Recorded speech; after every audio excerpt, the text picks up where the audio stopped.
Hello, broadcasting to you live from the Milky Way galaxy, the solar system, planet Earth, North America, the United States of America, somewhere in between two oceans. My name is Brian Engelman. That guy's Blake Walley. This is the Agree to Disagree show, and this is the newamericanmedia.com. Today is Tuesday, October 22nd, 2024. Blake is communicating to us through tin can and string today.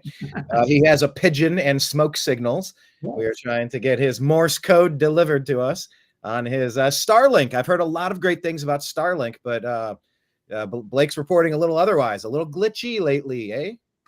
Yeah, I don't get it. Like the video's actually been looking so much better lately. Like where I can actually repurpose some of the clips that we do in the shows. But then it's been like weirdly just cutting out for no reason, even though there's not a cloud in the sky. So it's the struggle continues in a different way. But here I am. I actually got some good rants last week, and then they were cut off. And I'm like, damn it, I didn't even know where I left off. It's all lost down the memory hole. Yeah, you've definitely found a couple of rants lately. You've been putting some singles out, and I just need to have you send me those so I can upload them on my side and shoot them out. They're good. They're good advertisements for the Agree to Disagree show.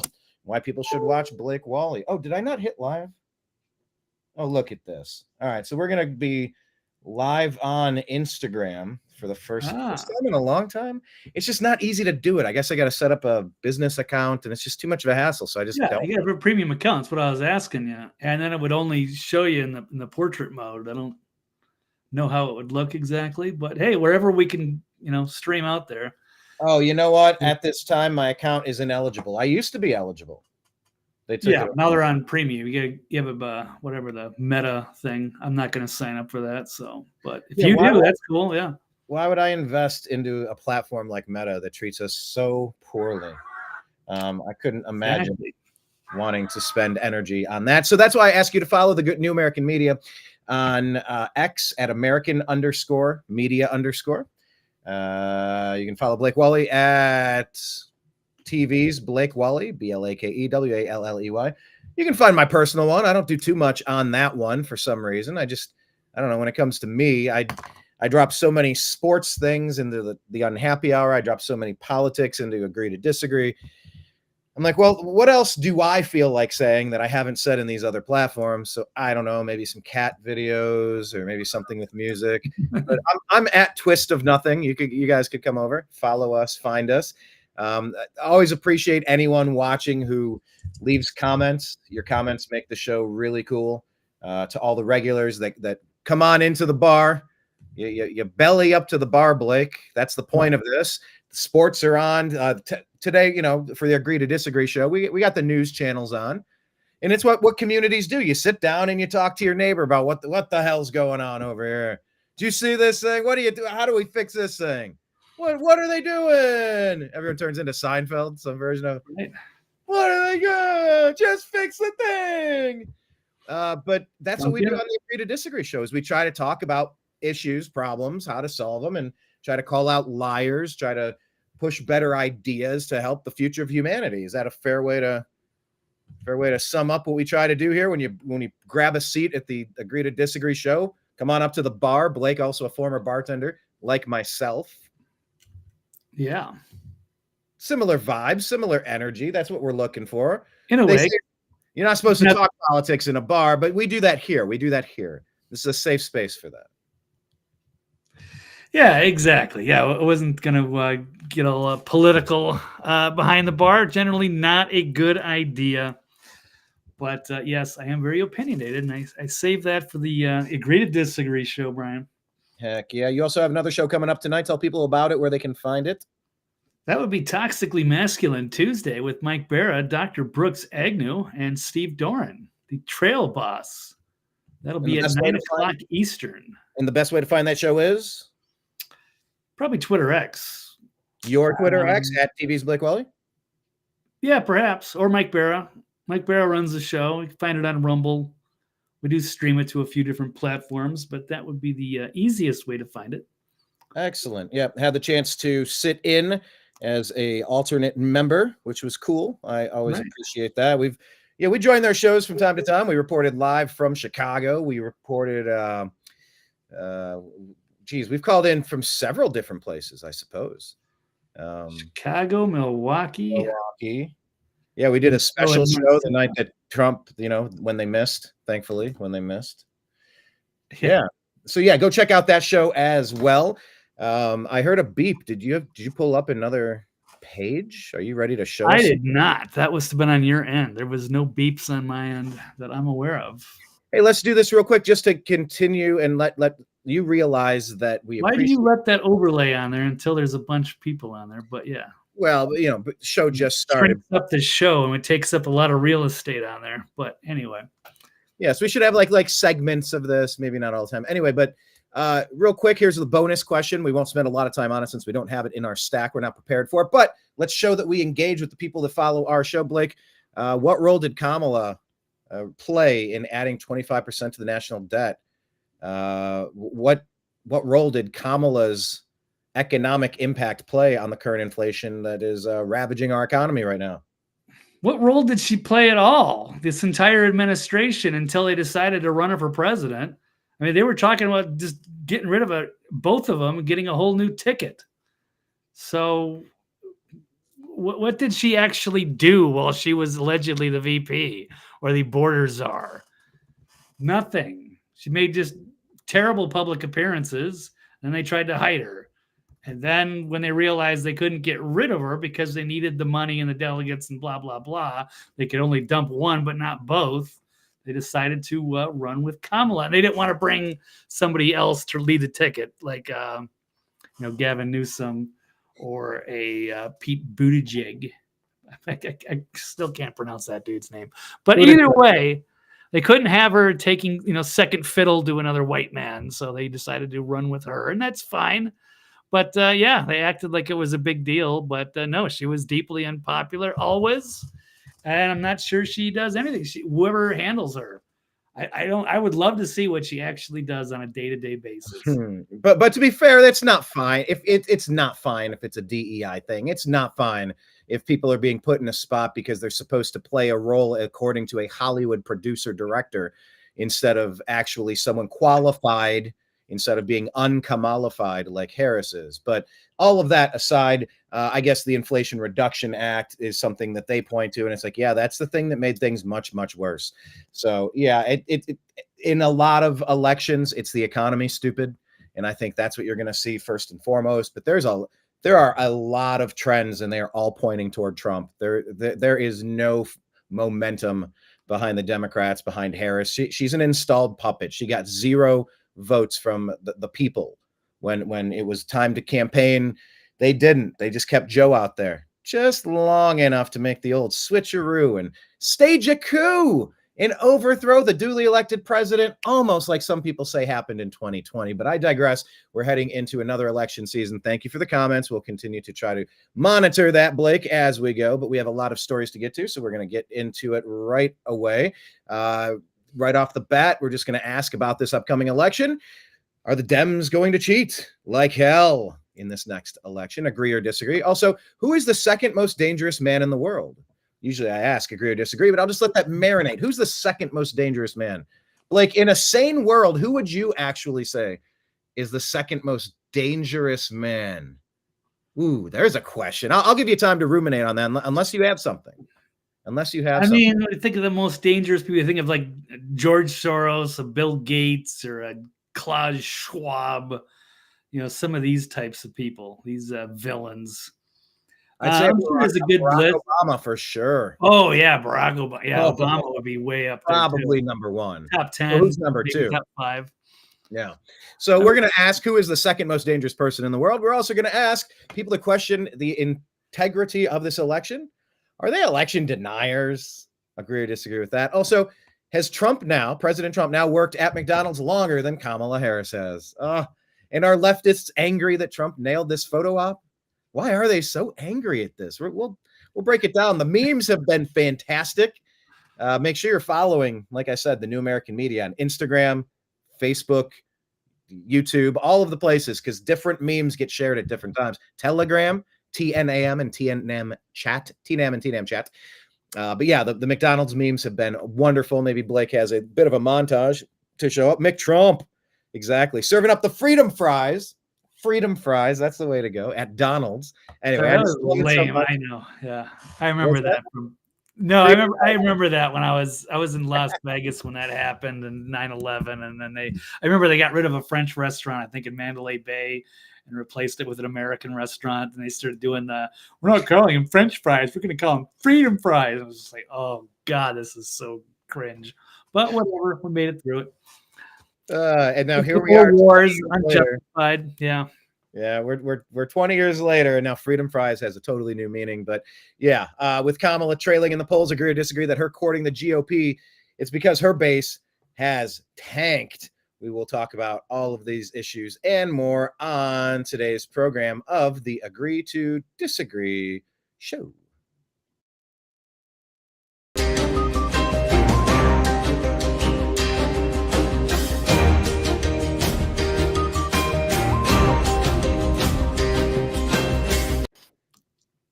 All right, Blake, agree or disagree that the Democrats are going to cheat like hell in this election? Agree or disagree that Dems are going to cheat like hell? Yeah, absolutely. I agree until they can prove me wrong. And I would love to just have total transparency and prove me wrong. And I'm going to go, oh, wow, I guess we have to accept the results of the election because this is all, they laid it all out and there's nothing we can say. I could be like, wow, well, there's a lot of people that are, leading us down the wrong track. Our country is probably finished, but at least I can accept that we're in an idiocracy and they got this many people to actually legitimately vote for Kamala. That would be fine. I can live with the results, but are we allowed to question it? That is the thing. And I think they seem to be trying to make maneuvers where you're not allowed to criticize it. I don't even have all that information. I mean, there's a lot of weird stuff. That's from Whitmer, I believe, but that's not even in the stack. They're setting this up in a different state, so they're leaving it open. There's a couple of new stories today that I've just kind of just dug into barely. This one just broke. It's with the Secretary of State, old Brad Raffensperger there in Georgia. This friggin' guy. Yeah, secretly raising millions through a newly created organization to silence election officials fighting for election integrity. He says, yeah, there was corrupt tactics. Yeah, they call it the Dirty Secretary, Dirty Brad. Caught soliciting millions in what appears to be a desperate attempt to control Georgia's 2024 election. And this has been broken by Executive Director for Women for America First, Kylie Jane Kremer, revealed the shocking details. Raffensperger's private email sent to trial lawyers across the state. Yes, he allegedly used his personal Gmail and cell phone number to ask for $5 million by November 1st to fund his mysterious Election Defense Fund Incorporated that he created last year. But at least in this article's opinion, let's not be real. It's not about defending elections. It's about weaponizing power against those fighting for election integrity. So I guess he's singling out some members of the state election board who have been at the forefront of enforcing new rules to safeguard Georgia's election. It can be recalled that these three patriots previously implemented rules that required enhanced verification measures such as signature matching, video surveillance of ballot drop boxes, and hand counting of physical paper ballots. Seems like all common sense stuff. So to curb election fraud and provide confidence in election results, which we all want, unless you're trying to rig it, and then you don't want any transparency, and you want to dismiss anybody who brings anything up as conspiracy theories. So, anyway, this is, a developing story, so we shall see where that goes. Yeah. I have millions. I have a couple as well. I don't know if you have a few more in the stack on your side.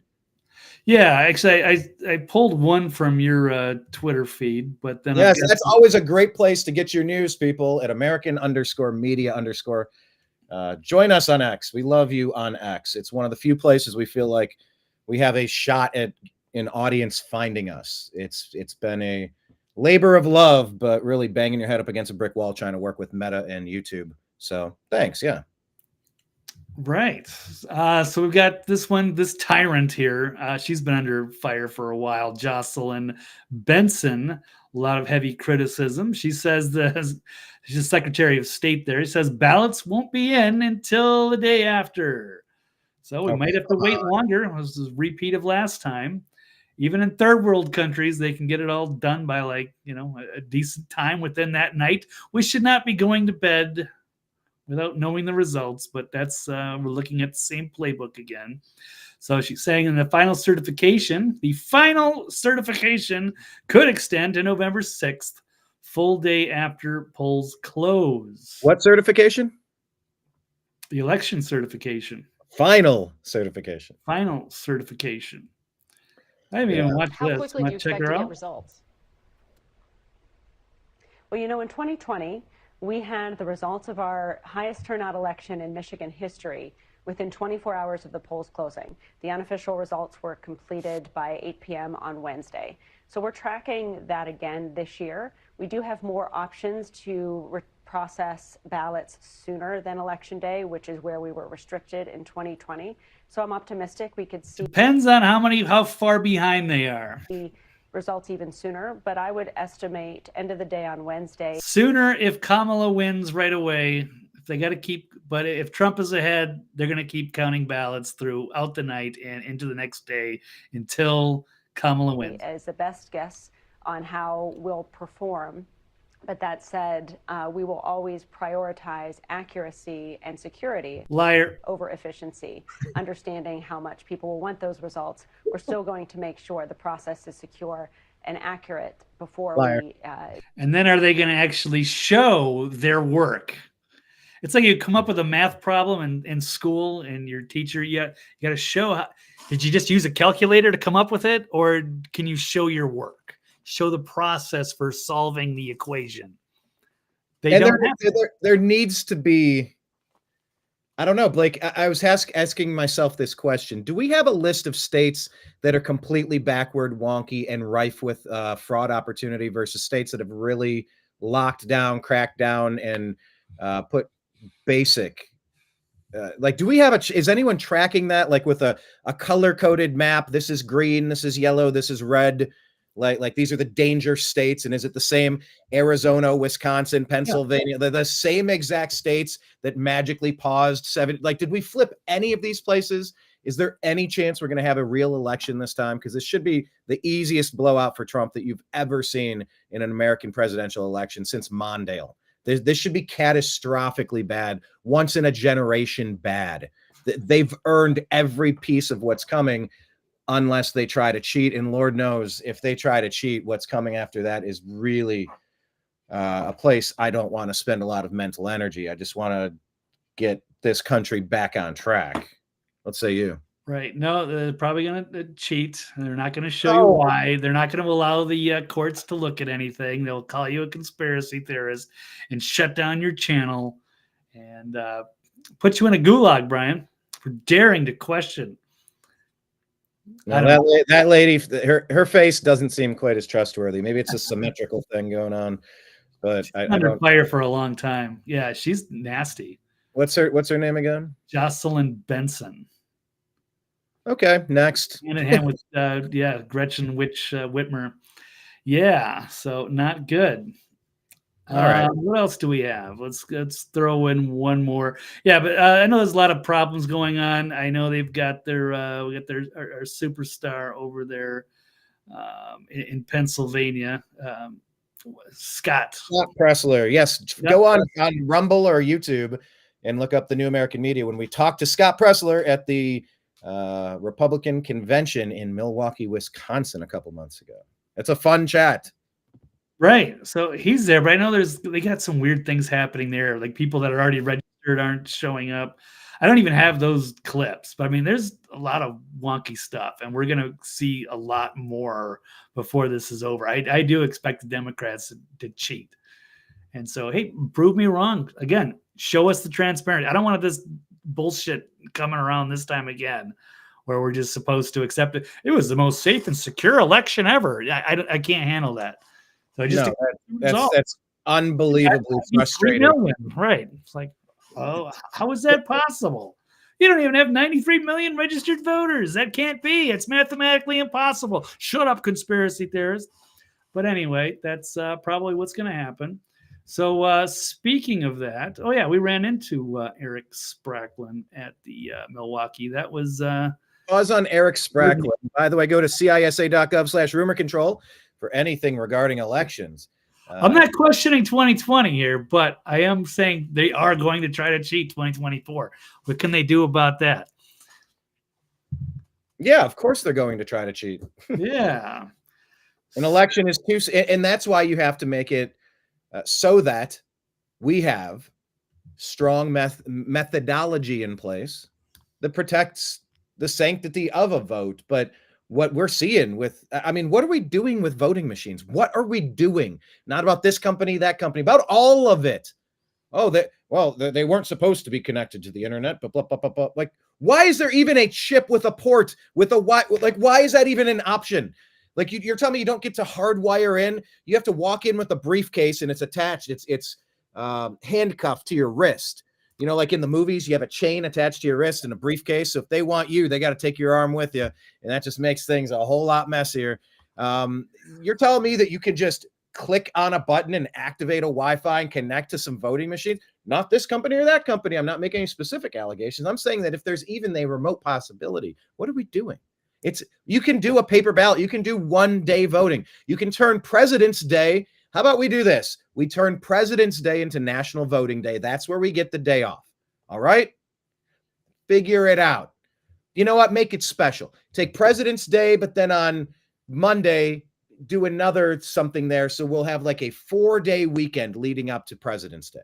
I don't know. Figure it out. We'll be fine. Yeah, I think it should be a national holiday. We can double check. Everything should be on video, double checked, sealed, shrink wrapped, signed and dated. They should be held for the appropriate number of time for anybody to run an audit after the fact. If we can't audit the system, Blake, then we don't have a system. We don't even have a country. We have a very, very loose and quickly deteriorating combination of states trying to do their own thing under the umbrella of a federal government that just seems completely incapable of setting national voting standards that would protect the will of the people being served. And I don't know if enough has been done since 2020 to prevent this from happening again. If you were a guessing man, what say you? Are we going to see the exact same shenanigans that we saw 4 years ago? Or is it going to look the same or feel the same? Like, are they really going to try to get away with this again? And why wouldn't they? What do they get to lose at this point? So, yeah, this is everything to them.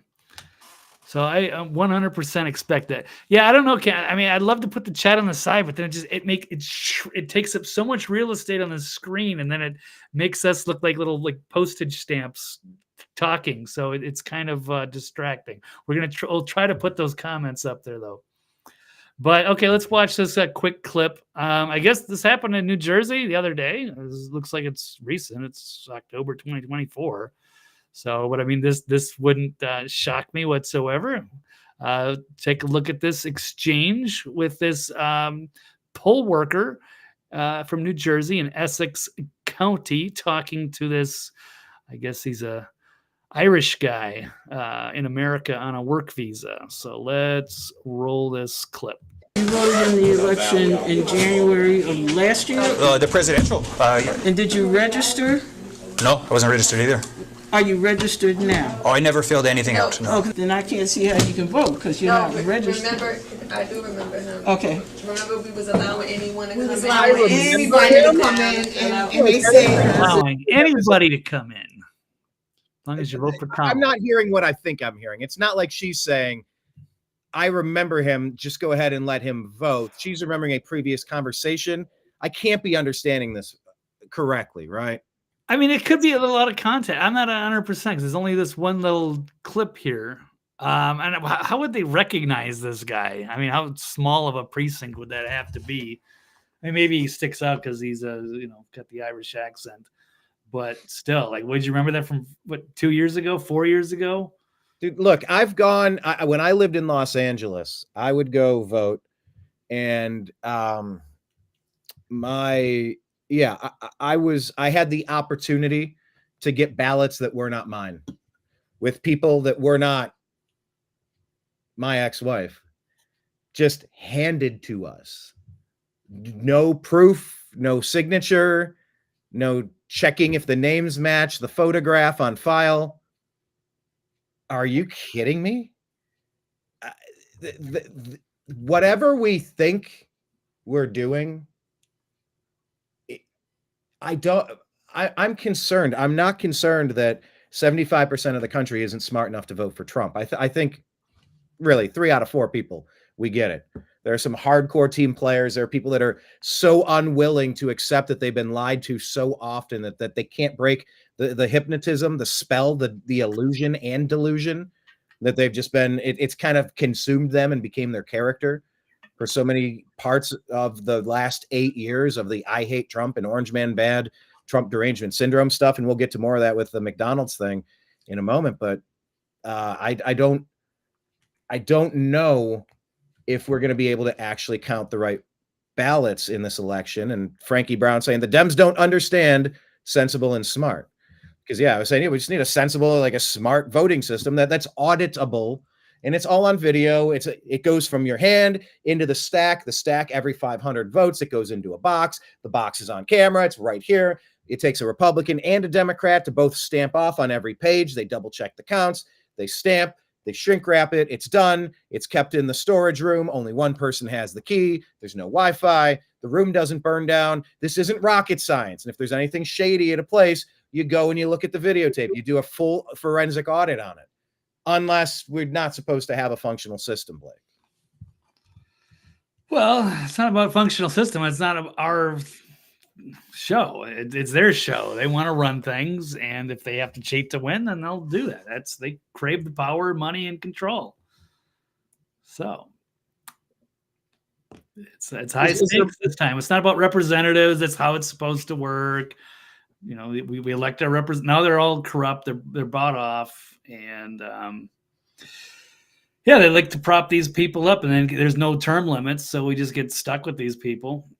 And they kind of vote against our best interests. And they've created this whole toxic culture. And it's, destroyed our system, but they don't seem to care as long as they're benefiting from it. Is there more to this video? Did you have a little bit? Yeah, it's a little bit. What do we get? About halfway done? Okay, let's keep rolling. Yeah, Dorney General just let us. Okay. I'll let you fill out a ballot now. Whether or not it's going to be, they're going to count it, I don't know. But I don't know if it works because I'm an Oyer. So, oh my God, and he's even questioning it. It's amazing. Does work. But I'm an Irish citizen. I'm not. It doesn't matter. I mean, you have He just said he's an Irish citizen, and then she says it doesn't matter. Really? Citizenship here. With the work visa, yeah. Listen, we'll let you do it.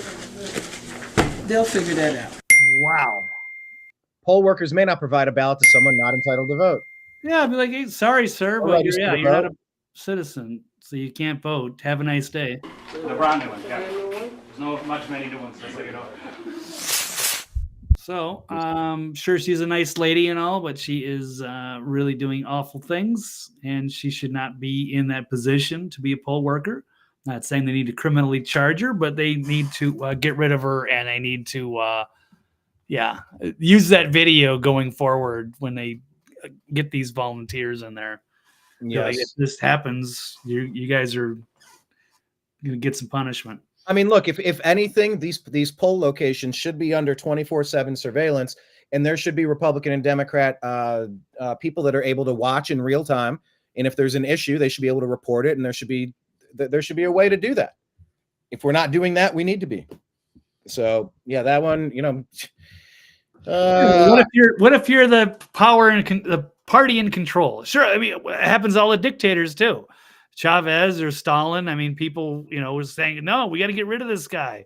Let's all vote against him. When they do, and then it doesn't matter who counts the votes, right? That's where that quote eventually came out of. So yeah, there's been a lot of people that have won elections when they didn't actually win. They cheat. This has happened throughout history in so many different places, and it's happening here. But again, prove me wrong, but they never did, because we never saw the courts. We never saw that all the evidence brought out. Yeah, and the courts punting by saying that there's no standing for a person to bring up an issue like that. Stop it.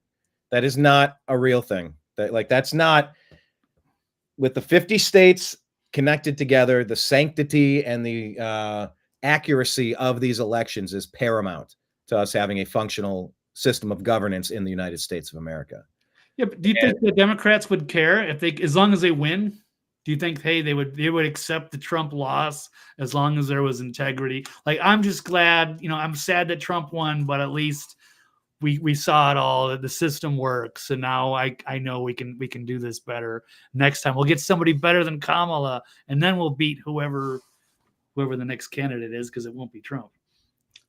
I have said for a long time that there is no limit to what the Democrats will set on fire in order to gain some sort of power politically. And there's no limit to what a Republican, libertarian, constitutionalist has to sacrifice in order to try to keep the wolves at bay. So that's how I see it. It's kind of that simple. And by the way, that's not an endorsement of the Republican Party. I don't trust the Republican Party, because the Republican Party is also the party of Liz Cheney, Adam Kinzinger, the people that framed Trump for January 6th.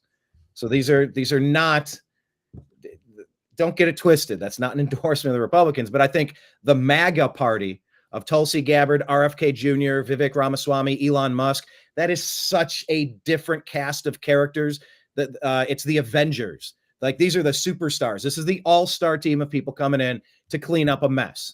This is calling the wolf in Pulp Fiction, Blake. When you have to call in the wolf, oh man, I shot Gerald in the face. I'm sorry, boys, if I speak rough and act rough, it's because if I am curt to you, I apologize, but it's because time is of the essence. So, pretty please, with sugar on top. Clean the fucking car. God, I love that movie. Harvey Keitel is so good in that scene. Everybody is so good in that movie, Blake. But they're calling in the wolf. They're calling in the wolves. I'm mixing a wolven. I've woven a wolven metaphor together, Blake. Wow. I've woven a wolven metaphor together, because this really is the all-star team. This is. And the Timberwolves are playing tonight against the Lakers. So there you go. So a third wolf reference. But yeah, you're calling in the wolf from Pulp Fiction. Here, he's the specialized guy. Everything's a mess. Look, get off the road. We're going to hose you off in the backyard. You're going to put on some Banana Slugs t-shirts and some flip-flops. We're going to clean out the back of that car. Not good enough to eat off of, just good enough with a quick once-over. If John Q. Law starts poking his head around, nothing stands out. All right? A please would have been nice. It's such a good. I haven't seen that movie in a long time. I'll have to check it out. But yeah, we're calling in the wolves. This is a very special breed of people. Tulsi can help with the military industrial complex situation that we have going on in Ukraine and Israel, etc. RFK Jr. to try to keep some of the poison out of our food and water supply. Vivek Ramaswamy trying to bring some libertarian ideals to just the overall scope of government, and Elon coming through with the Department of Governmental Efficiency to trim all of this with, like, whatever we're spending is completely unsustainable. And this is exactly what's needed in this country right now. Trump is the only person, like Trump is the choice at this moment in time. It should be historic. And I just really hope they're not stupid enough to try messing around with it again. Let me roll over and just do nothing. Then imagine that it was just a massive landslide, and then they're all fucked and they know it. I expect them to try. I expect us to catch them. That's the main thing. I just hope that there's a system in place that they're going to be able to irrefutably, yes, show that they cheated. I mean, there was a lot of weird shit last time with the van pulling in the TCF center and the under the tables in Georgia and the pipe burst, and then Arizona, they run all those ballots without chain of custody through run back. The Wisconsin Dropbox. I mean, there was like all of this stuff is 7,000 sworn affidavits in Michigan. Inconceivable. Right. Thanks, Kenneth. Never miss an opportunity to make me work an inconceivable reference from Princess Bride into the program. Yeah, I mean, Blake, there's a laundry list. Awake against woke. All right, I like that. There's a laundry list of grievances. It's going to come down to, are you going to be able to catch any sort of bullshit? And it's really got to be about the verification system on the back end of it. Let me run through a couple of these real quick, and we'll switch to another. They found them pulling ballots under the damn table, and they made up a story about a pipe burst. Like, that should have been red-handed. They should have been all going to fucking jail. But Brad Raffensperger and half those those people down there, Fulton County, and there was another county down there. I mean, there should have been, like, the feds should have come in there, raided that place, and unwound all of that. And even if there wasn't anything, then fine. I don't care, but it looks so obvious. And that fucking van, I mean, they didn't do anything. They made a fucking movie about it, 2,000 Mules. I mean, there's so much shit. They didn't do anything. The courts didn't even, we don't want to take a look at it. I don't know, Brian. But I mean, yeah, that's going to be the end of our civilization. We're heading for national divorce and potentially civil war. But look. I just keep saying, look. I look at the what do they say in not King Jay and Silent Bob, Clerks maybe says, look at that morose motherfucker. Look at that morose motherfucker. Whatever the line is. Sorry if I'm cussing a little too much today. I really do try sometime not to. But I'm putting another line. Right. Look at that morose motherfucker. I see Obama's body language talking to Biden in the church at the Kennedy funeral. Look at that morose motherfucker. Look at that guy. They're not happy. They're not confident. They do not have swagger. They look haggard, run ragged. Ooh, haggard, run ragged. Well, that was Chasing Amy. I only saw that once, so I don't know that one as well as the other ones. Oh, you found it. Do you have the full line or who he's talking to? Anyway, if you don't, no big deal. There's one morose. That was Chasing Amy was good. Well, look at this morose motherfucker right there. I don't know. Is that in the mall? No, that's Mallrats. I don't know. Oh, so it's in at least Mallrats one? I don't know. I get them all confused. But yeah, I get it. It's Jay. Well, look, Jay and Silent Bob. Let me run through a couple of these, just touch on the bullet points here, and then we're going to jump to the next topic, Blake. Any more Jay and Silent Bob info that you can bring, of course. Hit us back with that update. Yes, but look, I'm just saying, what if 2025 is glorious? And I'll agree with Kenneth. What if Trump wins in a landslide, just like we all thought? It's fairly uneventful. There's no EMP. There's no World War III. There's no nuclear fallout. We actually get through an election. The will of the people is served, and these people are voted out in droves, quickly, easily, dominating. So I would like to envision that that's at least a possibility. I would like to see that happen. That's going to be the easiest way for Trump to look, if not look the other way, just to get on the task about fixing things. I don't know. We'll see how it plays out. We're so down to the wire, Blake. Like we're here. We're finally here. We sure are. Yeah, it's crunch time. And why do you get this wackadoodle, this politics girl on the Twitter here? All right, because I've been trying to get to this point for 10 minutes, but go for it. I have several. All right, so here's I'd love one. to get an interview with her. I want to get into that fucking showdown with this lady. Well, the question being asked in this X post that we shared at the New American Media at American_media_ on X. Can anyone explain to me why the Democrats claim that 6.5 million Americans living abroad, while in reality there's only 2.8 million? We're talking about a 3.7 million difference, which the Democrats could use to cheat. So, yeah. I mean, there's a lot of mail-in stuff that they're trying to get to now. And you have a postal union that said, we want to endorse one of the two candidates. And you go, excuse me, you are the last person that should be endorsing which mail gets delivered and which mail gets thrown in the trash. Am I wrong on that? No. But yeah, I forgot. That was one of the things we covered that a couple weeks ago. I've already forgotten it already. Yeah, they're setting something up with Yeah, like people that live abroad, like Yes. I don't even know if they have to have a regular address in the United States. I mean, there's certain people that might be there for a while, but there's no like chain of custody. And I think they can vote like by email or they can vote on the internet.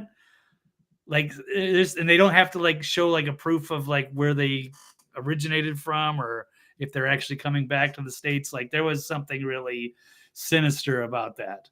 But they find all these little clever ways to give themselves an advantage. So we have to be mindful of all of that. They're very committed to this and they're very good at it. Right. Let's listen to what's going on in your former state, Blake, Minnesota.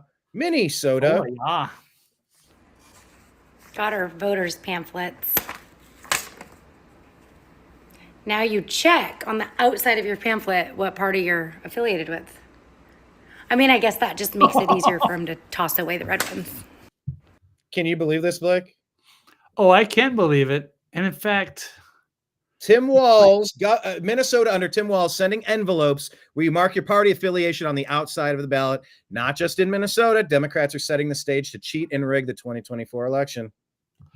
Oh, that's right. Here, I got a show and tell real quick too. Speaking of that last clip I played from Eric Spracklin there's another one right by the way, who is Eric Spracklin? I interrupted you when you said we met him. Who is this? Who did we meet? He's the dude from wasn't he the dude with that lot of the Crowder crew? And he gave us those t-shirts, right? The fight like hell. I lost my t-shirt. It ended up in like in the Uber in the front seat of that lift. That's right. We couldn't find that one. You can have mine as an extra large. It was not going to fit on me. So you what? Well, it's really nice of them to give us those. You can have mine. I can't wear it because it's an extra large. Yes. All right. I'm in. Next time I see you. Okay. Yeah. Remind me. All right. All right. Remind me to remind you. Okay. That's right. I could be in Nashville soon too. All right. We'll be closer. That is true. That is true. Right. But let's play this one. Another video here. I mean, this almost seems like it's set up. Like it can't be real. So let me just say this. It's possible that this is just made up. But that would kind of fit in with what you're saying with this in Minnesota, where they can see on the outside of the ballot who you're voting for. That can be dangerous for exactly this reason. Roll clip. I work at the vote bailouts, which means we get your votes and we separate them. So if some of these votes happen to say, like this one, Donald J. Dumb Trump, that one just don't make it towards the mail. As some of you guys know, I work. Okay. So on the surface, he looks calm and ready to drop. But on the surface, this looks like a skit. Right. It very well could be. But yeah, he is filling the part very well with the mask and everything. It's how you would kind of imagine it working if it actually said on the outside who you're voting for. Who's going to oversee this if people are just tossing ballots? You get somebody like that. You get some kind of woke, crazy leftist, like this person may or may not be. And what's to protect the integrity of that? That sounds like something Tim Walz would do. And then people could say, oh, okay, we'll just dump the Trump votes. And then no one's ever going to know. Never going to be able to audit it and figure it out. Then I would like to follow this story and figure out when we can figure out who he is and what that's all about. Let's keep posted if it's a joke, because it seems a little too on the nose, as Scott Adams would say. We have to be. You wouldn't be dumb enough to put it up. Maybe you would, but I will not. I will not rule it out until it can be ruled out. Fair enough. Yeah, I mean, people are definitely dumb, so I'll proceed with caution. But that's exactly what we think it would look like if bad people who would do anything to win had a modicum of power and control over the situation. Okay, here's Joe Rogan. He's asking, why would Democrats do certain things, but not in this case? One of the things that I've always said, and everyone sort of agrees with this. I mean, literally everyone, even people that think that the election was 100% legitimate. Oh, please. They don't. The percentage of voter fraud is never zero, correct? And right. They're always like, yes. No one can say it's zero. It's not zero. There's a bunch of slippery people that get arrested on both sides of the aisle, Republicans and Democrats. I mean, Blake, is it really both sides getting busted, or is it a lot of big city Democrat rigging? I'm sure it's both, to be fair. But I think in 2020, people can check, CISA. But I had a lot of issues with that. A lot of people had a lot of issues with that one. So, all right, we'll continue with Joe here. Get arrested for election fraud. It's a real crime. The idea that they commit all these other acts of fraud and deception, but when it comes to elections, Brett, that's a sacred institution that we don't violate at any cost. Yep. Well, and the way they maintain that story is by ruthlessly punishing anybody who questions it, even though questioning it is the obvious thing to do. Right. Right, Blake? We've been punished for questioning the validity of something very important. Right. And that also happens to be in our stack today. It's one of the agree to disagree questions with people that question integrity or election deniers. Yeah, pull that quote up then, and we'll let Brett. This is Brett Weinstein, I believe. I'll let him continue here. All right, that's a good segue. We'll jump to that. Right. Because for one thing, elections used to be different, as you remember. Yeah. Right. First of all, you used to vote in person, and voting by mail was something you were very reluctant to do because you knew that if your vote got counted, it was going to be very late in the process. It wasn't really going to matter. It was mostly for soldiers serving overseas. Right. Exactly. It was for people who just simply couldn't vote in person. And Yeah, and that's what it should be always. And it should be photograph, signature verification. What's your address? Double check. What's your social security number? Like you should have to pass a test to get your ballot. never really mattered except in very rare cases. You need to prove who you are. The disappearance of that and the normalization of voting by mail, the normalization of voting across a period of time. Blake, just imagine voting by mail to be delivered by a U.S. Postal Service whose union endorsed Kamala Harris and the Democrats. What are the Republicans doing by not challenging this? Am I crazy? I remember we did this story a couple weeks ago, didn't we? Am I misremembering that the Postal Service endorsed one of the candidates? I can't remember exactly how that went. I know they had trouble getting the Teamsters didn't endorse them. I'm not sure about the post office part. I have this here. APW. Hang on a second. It's supposed to tell you this is awful writing. Anyway, the American Postal Workers Union National Executive Board has endorsed Vice President Kamala Harris for the next president of the United States. Just their board. Yeah. Yeah. Back on July 23rd, 2024. They voted unanimously, by the way, to endorse one of the two candidates that they're going to be delivering boxes and boxes of air quote ballots to be counted. Like, are we living in real life? This is the number one thing you should not be doing. You should not be allowed to do this. Anyone watching this understands this is not something you can even entertain in a bizarro world. There's clearly bias. You really have to recuse yourself, yet it's the exact opposite. And who better to deliver boxes at whatever time of day to whichever particular location, just sitting, waiting, ready to go. All right, 5,000 more to this place, 10,000 more to that place. Let's go. I mean, Blake, I'm starting to get worried, actually, a little bit. Talk me off the ledge. No, I'm not going to, because I don't trust this process at all. I hope they have good measures to absolutely, without a doubt, catch them red-handed and actually do something about it. Oh, man. I mean, the people were so outraged in 2020 that they all met up in D.C. to question the challenge the results. How'd that work out? Yeah. How'd that work out? Yeah. All those places caught red-handed doing stuff. How'd that work out? What happened to the 7,000 sworn affidavits, the vehicles, the Georgia, the run back, all of those things? All of that stuff was brought into question. They brought up that Supreme Court justice in Wisconsin, Gableman, and he went through the state. They smeared him up and down. I mean, it's obvious. They should have done something last time. They didn't. So why are they going to do something this time? I don't know who's going to do it. And the people that are in power are never going to allow that shit to happen. They are setting it up so that everybody is, you're an election denying conspiracy theorist if you dare question anything. And so that's also what I have here on the stack. And so this is out of the Federalist. Well, they're saying asking questions about election integrity doesn't make somebody an election denier, but that's the way they're going to frame it, because that was even put out by the Wall Street Journal. It's tantamount to domestic terrorism.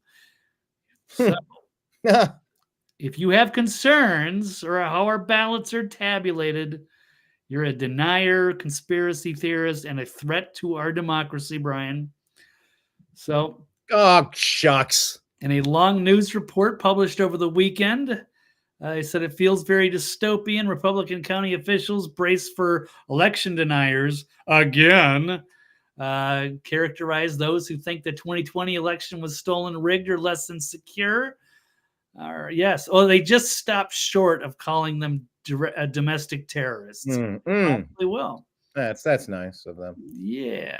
So 4 years of baseless allegations of Alex. Baseless. Yes. Awesome. Because no court ruled on anything, they're baseless. That's an interesting way to twist what didn't happen in 2020. So, Brian, you're creating an atmosphere of fear and intimidation. Oh, is that what I was doing? I don't know. So I thought I was trying to figure out what was going on because none of it made any sense.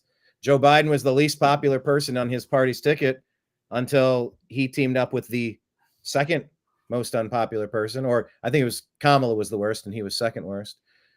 No, but that we're supposed to just believe that won the election. Okay. It's an interesting theory they have. Right. I don't know what they're basing on. And I don't think they put up a persuasive argument that I can see, at least not from this article, saying they apparently didn't even really talk about any of the concerns that people had in 2020. So I guess if you don't look at anything, don't look at the evidence, then you're not going to believe it. And you're just going to be there to gaslight your readers into thinking that election officials nationwide are being hunted by rabid Trump supporters who have been hoodwinked into believing an outlandish conspiracy theory. Wow. So anyway, that's there. That's the latest. All right. Well, let's actually swap back with Weinstein as he wraps this up on Rogan here. It's an important conversation, folks. This is the time to talk about it. So that you're not all voting on the same day. And the absence of exit polls, right? When everybody's voting from home or wherever, you can't detect fraud by virtue of the fact that the count that came in from that precinct didn't match what the exit pollers registered. Right. And so, I don't think we are wrong to imagine that we have lost the ability to check whether an election is fair and that that's not an accident. That leaves the possibility open to cheat. And as you point out, they cheat in every other way. Are we supposed to believe that they won't do that because their patriotism is so deep? I don't see any patriotism to them at all. Well, not only that, they've established this narrative that it's imperative that the Democrats win to save democracy. Right. So they've already made all of... By the way, Jim Gaffigan, come on, how good was he at the roast? We're not even talking about the roast, are we? Blake, you still there?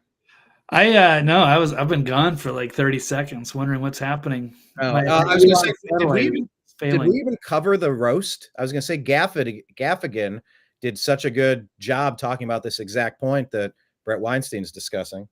Right, we didn't get into the Al Smith dinner. That was great for.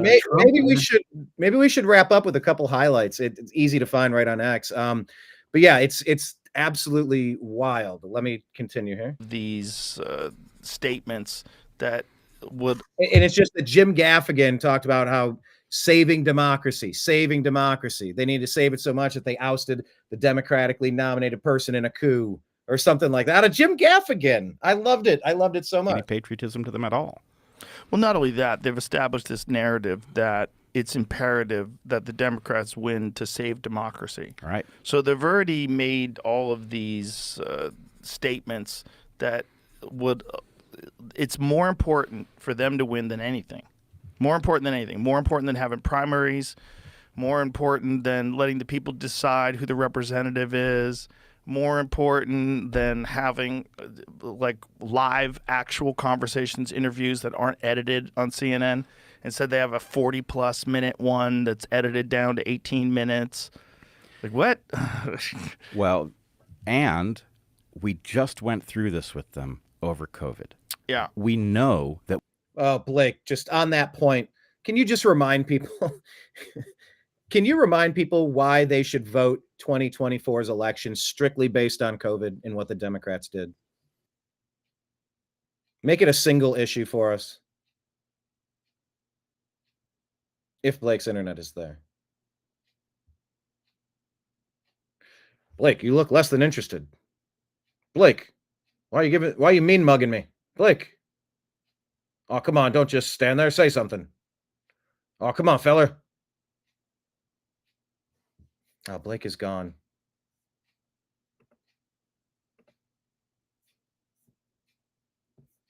All right, I will continue the clip. If Blake comes back, I can ask him that question. That when they think they're in the right, they feel entitled to lie about everything. They feel entitled to coerce. Right. And so the idea that we're supposed to imagine. That right there, people. I'm going to rewind it again.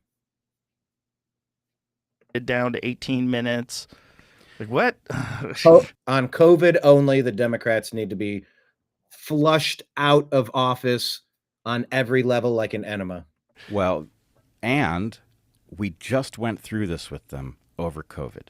Yeah. We know that when they think they're in the right, they feel entitled to lie about everything. They feel entitled to coerce. Right. And so the idea that we're supposed to imagine that our elections are somehow different to them, I can't imagine how that would even work. It doesn't make any sense, and it's one of those things again that you're forced into agreeing with just out of fear. Yeah, forced out of fear, Blake, and that was pretty much how the COVID protocols were handled. That was my question to you when the feed dropped. Can you make your case? Just tell people why they should vote all Democrats out of office based strictly on what they did to us during COVID in 2020 alone. Yeah, they turned into flaming authoritarian fascists. Yeah, they shut the country down, destroyed small businesses everywhere, tried to force people to take their, an experimental medication, including first responders when they were already being overwhelmed to begin with. Military, airline pilots. I mean, they did a lot of damage to this country by doing that. And can only imagine if they had gotten away with all the things that they wanted. They wanted, their vaccine passports. You got to show your papers to go anywhere. Well, they did some really evil stuff. So yeah, these flaming authoritarians that wanted to control your life and get you, every booster or what have you. They just about destroyed the damn country. Yeah, and they couldn't even get into the reality of what actually happened, that this thing leaked from the lab. That Fauci was absolutely knew a lot more than what was happening. And all those people that were involved there in the big pharma industry and how they were all in bed together. Just unprecedented corruption there. So yeah, they all need to be voted out for that. And they all need to be interrogated, questioned for their role. So with that, I don't know what happened to Fauci. I know Rand was after him pretty good, but he's still out there somewhere. Needs to be held to account. So this could never happen again. Yes. And I have a bunch more to say, but I think I want to just get to the McDonald's story. I have a lot of stories about accusations of cheating. Go to the New American Media at American_media_ on X at American_media_. I'll just read you a couple headlines and then we'll get to the McDonald's thing, Blake.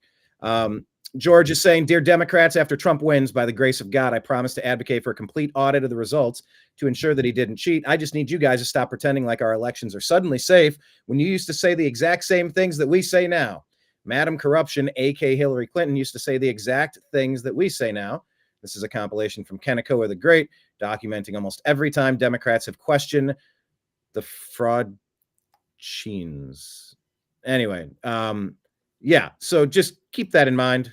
as well. Brian, weren't you threatening to like lock up all the Hillary supporters back in 2016 for daring to question our election integrity? Yeah, that part. How about this one? Trump says the only reason why Gavin Newsom signed a bill to ban voter ID. Well, let's just let him say it. You have a guy like Gavin wouldn't do very well, I don't think, with it. He signed a thing yesterday. Somebody told me, I haven't, it's not confirmed, but he signed a document yesterday that said you're not allowed to ask a voter for ID, identification, and if you do, it's like a crime. Why would anybody do that? In other words, this was signed yesterday or the day before by Gavin Newsom, a failed governor, and it said, if you ask anybody whether or not anything having to do with their identification, now for everything else you're allowed to have a card, but for voting, which is our most important act, it's considered virtually a crime, so you're not allowed to ask for identification. Now there's only one reason that's done, that's because they want to cheat on elections. When you have something like that where there will be no asking, it's not a question of having voter ID, it's a question you're not even allowed to ask, and if you ask it's a crime, that's only because of the fact that they want to cheat on elections. And we can be nice and we can be politically incorrect, but the only thing they're going to do there is cheat on elections. And we just can't let this happen. You have a guy like, I mean, we can't let it happen, but I mean, it's probably going to happen, right? Oh, absolutely, because they're going to lose. Their only chance is to try and cheat. And they're going to find some way and then make it so that people aren't allowed to question them or to look at the evidence. It's exactly what they are setting up. Exactly. Let's play a clip of this. What's going on with Act Blue? In just 10 minutes on FEC.gov, they discovered startling donation patterns from supposedly unemployed individuals. Now, let's take a look at some of these numbers. 4 unemployed individuals donating a staggering $197,993.68 across, you ready for this? 23,416 separate donations. Oh my God. That's an average of 10 donations per day. Blake, come on, the math there. You following this Act Blue stuff? I mean, there's all kinds of stuff. I mean, it's like overwhelming, but the question is, can we do something about any of it? Right. Who's going to do it? Fact. Every day since January 1st, 2023. Does this sound like genuine grassroots support to you? So let's break it down. These suspicious donations. First, we have Carolyn from New Jersey, living in an apartment and listed as unemployed. She somehow managed to donate over $53,000 through 5,998 separate donations since January 1st of 23. The bulk of the donations, 36,000, went directly to Act Blue across over 4,600 transactions. But it doesn't stop there. She also made donations to various Democrat campaigns and PACs. And Blake, this just goes on and on. You know, the stories here from Kyle Becker, we put it on X, but I mean, it sounds like the Democrats have been creating a fake voter roll industrial complex, like a nation of drones who exist on paper, who are not citizens. 20, 30 million illegal aliens have been invited in here to get cards and to get driver's license, even though they don't know how to drive. They can't read the signs, and they're just supposed to get behind the wheels of a vehicle and just assimilate. They're doubling populations with Haitians. I don't. Can this be caught? Sophisticated ballot harvesting operation, right, to ensure that they stay in power. Yeah. Them or, you know, some of their Republican allies, Liz Cheney or Kinzinger or what have you, Mitch McConnell. This works for the Uniparty. Yes, it does. Yes, it does. All right. I got more to share, but I'll just leave it because we have more stuff that we want to talk about here. So let's pull this one down. Let's hit a reset and let's find another topic to begin with. Ooh, our distress intro.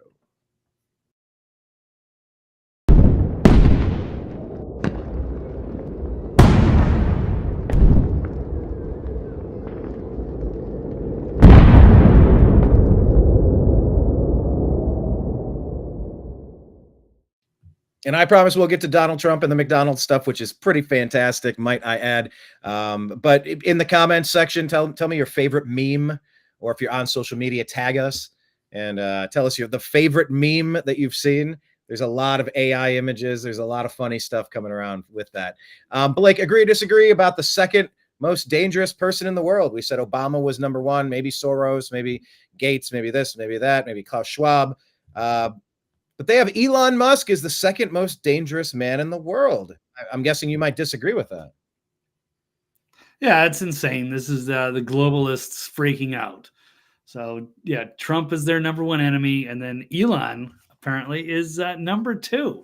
It's this great entrepreneur, this super genius, and he's created this, or he's bought out Twitter and embraced this free speech platform for everybody. And now they are targeting him. They're putting out some really weird, wacky stuff about him. I think, Brian, you had some, even the German newspapers had some horrible comparisons as well. They are really, they've Is that the one where Elon shared it and said their pronouns are he, Himmler? Yes. Oh my gosh, that might be the funniest reply I've ever seen. He must be asking AI to come up with really good jokes. All right, AI. I would like a bunch of jokes about like. He kind of reminds me of Keanu Reeves when he talks. Oh, all right, a little bit, yeah. No, but that one was so funny, saying that the pronouns are he, Himmler. Yeah, Elon is just on one, and he said that this means war. Everything's all in. Like I said earlier, there is no limit to what a conservative or a constitutionalist will have to sacrifice to try to win in this world. It's a damn shame what the world's come to for people like me and people like you, says Oliver Anthony. It's really weird for the simple fact that he has a platform that people talk on. Yeah, that's called tapping into the zeitgeist. The mood or feeling of the times. How did this turn into a weird thing? I don't know. Yeah, they think free speech is dangerous. Well, it's dangerous for them because they're being exposed in real time and they can't control reality. Right. So it drives them crazy. So then instead they target him because he has the control on this thing. Not that he's controlling anybody else's speech, because that would be one thing. If he was like silencing leftists like they used to silence conservatives, that would be something bad. And then, yeah, they would have a point to be made. But that's not what's actually coming. So that's right. It was the Spiegel doubling down on comparing Musk to the Führer. They released another huge hit piece against Elon Musk, calling him enemy number 2. And they're standing by their reporting.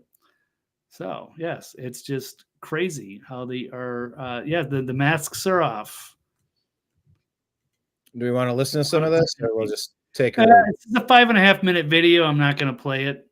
She's got a thick accent, but yeah. Let's do the accent. Let's full screen this. Fine. Our It's viewing crazy. The German Spiegel magazine has the audacity to double down on its statement targeting Elon Musk that he is the number 2 enemy just behind Donald Trump. This is a serious threat because, yes, it is a subtle, carefully worded instruction to the reader to plan some kind of attack against Elon Musk. Because the enemy is someone that you ought to take down if you want to appear as the hero in the end. Elon Musk rightfully asked the question, enemy to what? Sorry, I couldn't see it. She reminds me of the girl in Big Lebowski. Oh, we have a Big Lebowski reference. All right. Do you remember that? Like with that heavy accent? Fudge. No. All right, put it on the list. You need to watch Big Lebowski sometime. Dude, I've seen it like 50 times. I just sent some dude a meme saying that's your opinion, man. I'm very familiar with the movie. Are you talking about the Nihilists, the German? You talking about them? I don't remember the woman exactly. I believe in nothing. Right. Yes, Okay. I remember the Nihilists. Anyway, she reminds me of that scene. Go ahead. Let her play for another second. I wasn't sure what one. There's plenty of interesting characters in that movie. Oh, yeah. Lost on me in that moment, but go ahead. Is that where your affinity for ferrets began? No, I learned about ferrets by going because I didn't want to get a dog because they were too much work. As a single dude, I didn't want to my life to revolve around walking a dog. I was allergic to cats, even though they seemed like an ideal pet. I could leave it at home, but I'm allergic. So I went on to, I don't know, Petstock or Animal Planet or something like, what's the perfect pet? And I was like, oh, something that, sleeps all day, has low maintenance, non-allergies. I just like putting all the fantasy stuff in there. Oh yeah, litter box trained, smart, but whatever.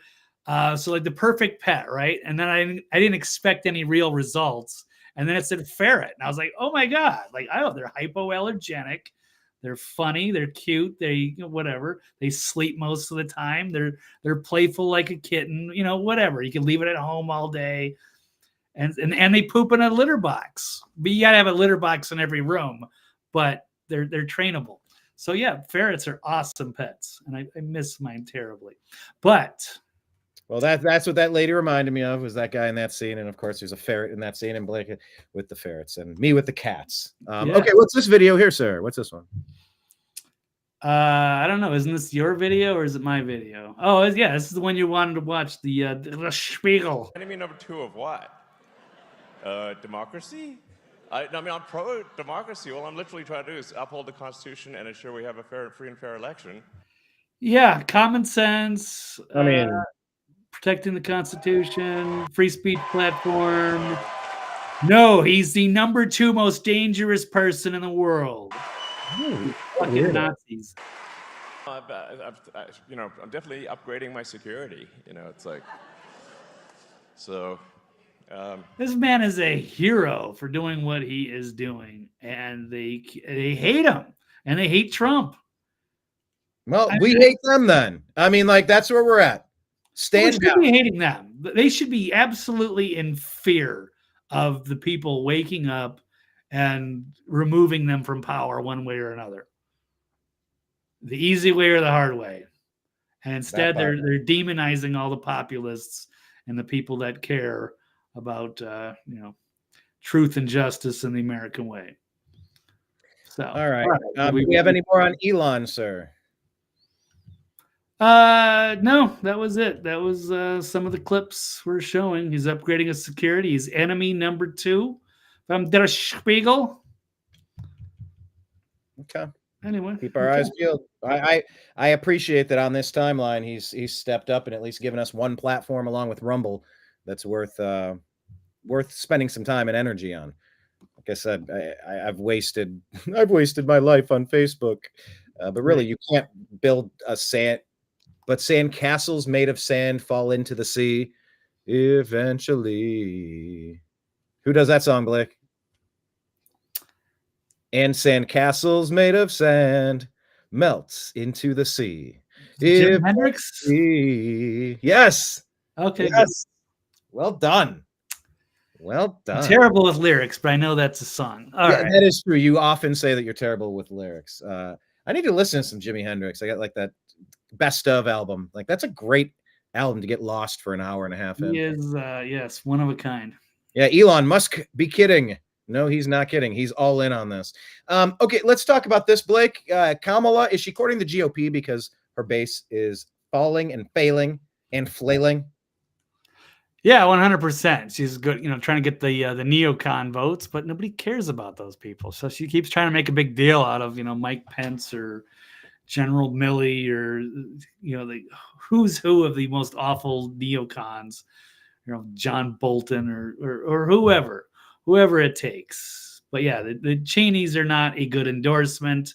So they're saying he's hunting for Republican votes because Dems fear her base is falling apart. There's a lot more, classically Democrat voters, especially like minorities, who are going to be voting for Trump. The internal polls have got to be freaking them out. So now they're trying to get, Liz Cheney, I guess, was, making an appearance with her. I don't know if they're on the campaign trail together. Hilarious. Liz Cheney, huh? Yeah. Or Nikki Haley or anybody that they can. By the way, real quick, I have this here. January 6th was a setup. Liz Cheney and the January 6th committee fabricated a TV production but to manipulate the American people, conspired with the FBI and the media, and lied about the pipe bombs and destroyed evidence. Here's Kinzinger, one of the liars in chief. That's on X. I won't play it, but you get the point. Liz Cheney also violated a D.C. ethics law by contacting Cassidy Hutchinson.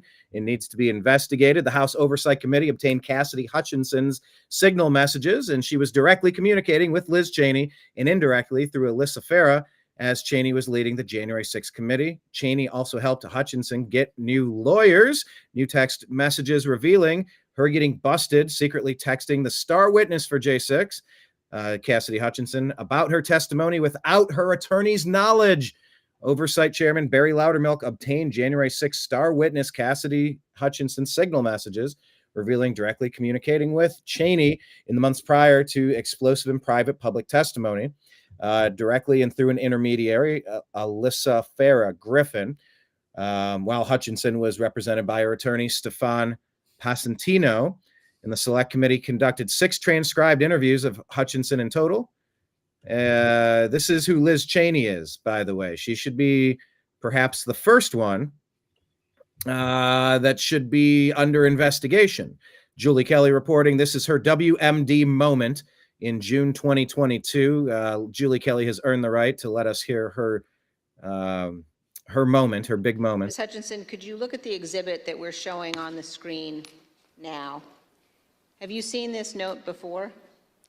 That's a note that I wrote at the direction of the Chief of Staff on January 6th, likely around 3 o'clock. And it's written on a Chief of Staff note card, but that's your handwriting, Ms. Hutchinson? That's my handwriting. And why did you write this note? The Chief of Staff was in a meeting. This is all such a charade. With Eric Hirschman and potentially Mr. Philbin, and they had rushed out of the office fairly quickly. Mark had handed me the note card with one of his pens and started dictating a statement for the president to potentially put out. And, no, I'm sorry, go ahead. That's okay. There were 2 phrases on there, one illegal and then one without proper authority. The illegal phrase was the one that Mr. Meadows had dictated to me. Mr. Hirschman had chimed in and said, also put without legal authority. There should have been a slash between the 2 phrases. It was an or if the president had opted to put one of those statements out. Evidently he didn't. Later that afternoon, Mark came back from the Oval Dining Room and put the palm card on my desk with illegally crossed out, but said we didn't need to take further action on that statement.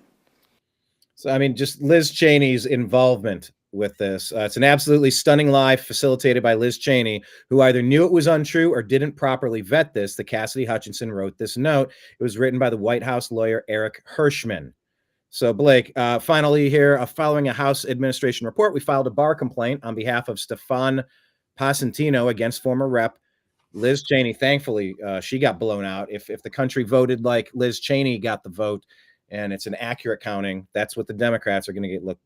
That's what they're going to suffer, the same complete blowout that Liz Cheney did. Anyway, for allegedly violating professional ethics obligations, messaging her before the J6 committee. So, yeah, these people from Liz Cheney to the others, they're so complicit in this shenanigans, Blake, these shenanigans. You just wondered, how does this resolve itself? These people are very guilty of very serious problems. Yeah, which is why they're going to cheat on the election. They got nothing to lose. Yeah. They've already been doing all kinds of other crimes. So, I mean, what's a few more? What's a few more at this point? They're going for broke. They're all in. They have to. Yeah, they are all in. Back themselves into a corner, and now that's the only way out. All right, what do you have here? This is just kind of pulling out the ridiculousness of endorsing Cheney. This is Jon Stewart with Tim Walz. The love of the Cheney family. The Cheney thing. Do we really have to do that? Look, See, finally, it's nice, like, fresh. I know Stewart takes a lot of crap, but he's at least, somewhat intellectually honest here. And he's one of the few that are actually saying, no, we don't want this endorsement. Nobody should have ever wanted that endorsement. Instead, you saw everybody fawning over it. Oh my God, we have Liz and Dick Cheney. No, that's not a good thing. it goes broader than that. Look, Bernie Sanders, Dick Cheney, Taylor Swift. No. That one. No. The shooting? No. Having the Cheneys on board? No. You can't Dick Cheney or Taylor Swift. No. We're a big tent. What country did Taylor Swift get us to invade? No. Yeah. No, don't you think, though, that, and I do this, I believe this, there is still a core group of folks out there, your point being, and not joke, the don't tread on me, the Reagan piece of this, the libertarian piece, but the constitutional piece, there are a lot of people out there. I think Liz Cheney and Dick Cheney give permission to those folks who want to find a reason to do the right thing. What? Dick Cheney is a fucking war criminal who should have been in prison a long time ago. They think that, wow, that the constitutionalists should go for this. That was what Tim Walz just told us. The libertarians, the don't tread on me people, should be supporting Liz Cheney, who framed Trump, and Dick Cheney, who some people said was the president during the Bush administration. Yeah, they're desperate and delusional. Right. Wow. They're courting anybody. They can't get their regular base to vote for them. So now they're trying to appeal to other people and just gaslight us about history. All right. Is there more to this? I would love to hear this. Oh, okay. Yeah, I could probably listen to those two talk for a hot minute. Just Tim Walz, he's a walking time bomb. Let's let him talk. Let's let Kamala talk. It doesn't go better the more that they talk. It doesn't get better the more that they babble. I feel like there's a very interesting cadence to some of the things I'm saying today. It doesn't get better the more that they babble. That's a good lyric right there. Anyway, let's talk about good French fries, freedom fries, Blake. Anything else to add about Kamala? No, not right now. All right, let's go to the next topic.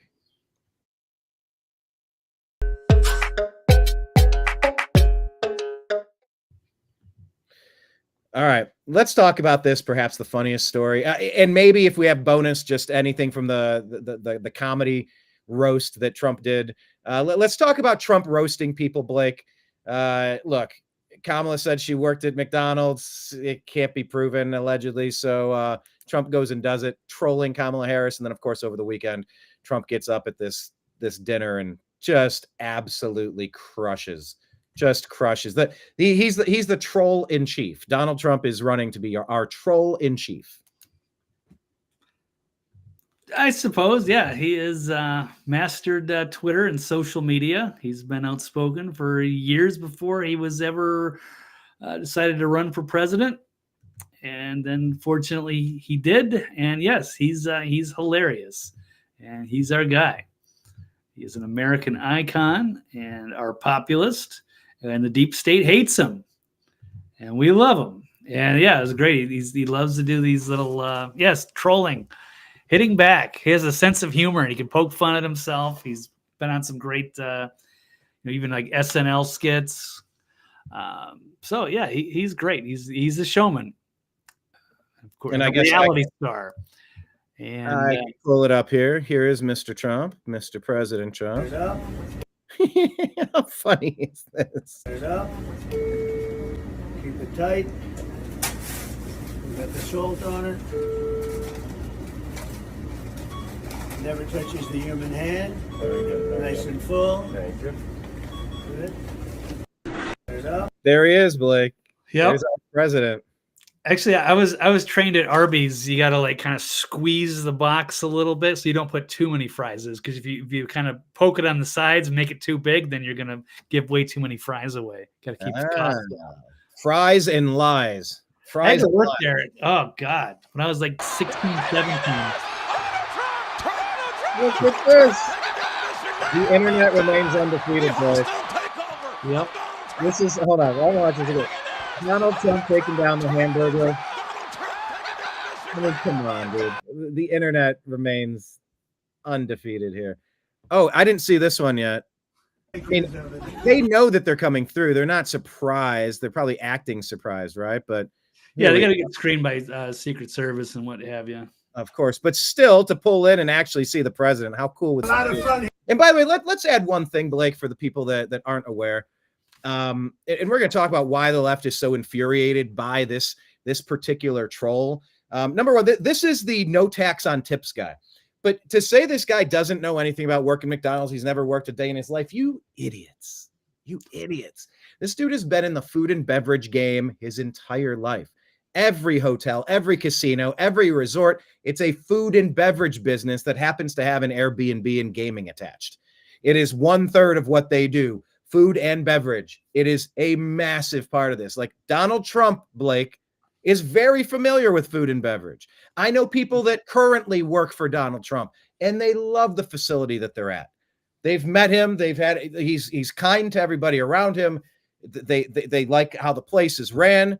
You know, different from the guy we ran into in Chicago outside of Wrigley that says, "Oh, I work for the guy. I can't stand him. Of course, I'm voting for Kamala." I'm like, "Okay, guy," because everyone else I know that personally works for him really likes it.